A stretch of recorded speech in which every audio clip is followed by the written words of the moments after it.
ವಿಶ್ವ ದಾಖಲೆ ಬರೆದ SRH ತಂಡ, RCB ದಾಖಲೆ ಹುಡಿಸ್. ಇವತ್ತು ನಡೆದ ಮುಂಬೈ ಮೇಲಿನ ಪಂದ್ಯದಲ್ಲಿ SRH ತಂಡ RCB ದಾಖಲೆಯನ್ನು ಹುಡಿಸ್ ಮಾಡಿದೆ.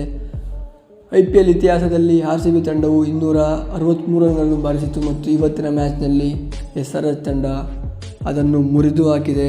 SRH ತಂಡ ಬರೋಬ್ಬರಿ 277 ರನ್ಗಳನ್ನು ಬಾರಿಸಿದೆ. ಈ ಮೊತ್ತಕ್ಕೆ ಕಾರಣರಾದವರು Travis head, Abhishek Sharma, Markram ಮತ್ತು ಕ್ಲಾಸನ್. ಇವರ ಅದ್ಭುತ ಆಟದಿಂದ 277 ರನ್ಗಳನ್ನು ಬಾರಿಸಿದೆ SRH ತಂಡ ಮತ್ತು ವಿಶ್ವ ದಾಖಲೆಯನ್ನು ನಿರ್ಮಿಸಿದೆ. ಇದುವರೆಗೂ ಯಾವ ತಂಡವೂ ಇಷ್ಟು ರನ್ಗಳನ್ನು ಈವರೆಗೂ ಹೊಡೆದಿಲ್ಲ ಮತ್ತು RCB ತಂಡದ ದಾಖಲೆ ಹುಡಿಸ್ ಆಗಿದೆ. ಮತ್ತು ಕಮೆಂಟ್ ಮಾಡಿ ಗೈಸ್, SRH ಮಾಡಿರುವ ದಾಖಲೆಯ ಬಗ್ಗೆ ಮತ್ತು RCB ದಾಖಲೆ ಹುಡಿಸ್ ಆಗಿರೋದ್ರ ಬಗ್ಗೆ. ವಿಡಿಯೋ ಇಷ್ಟ ಲೈಕ್ ಮಾಡಿ ಮತ್ತು ಮೋರ್ ಇನ್ಫಾರ್ಮೇಷನ್ಗೆ ಈ ಚಾನಲ್ ಸಬ್ಸ್ಕ್ರೈಬ್ ಮಾಡಿ. ಸಿಗೋಣ ಮತ್ತೆ.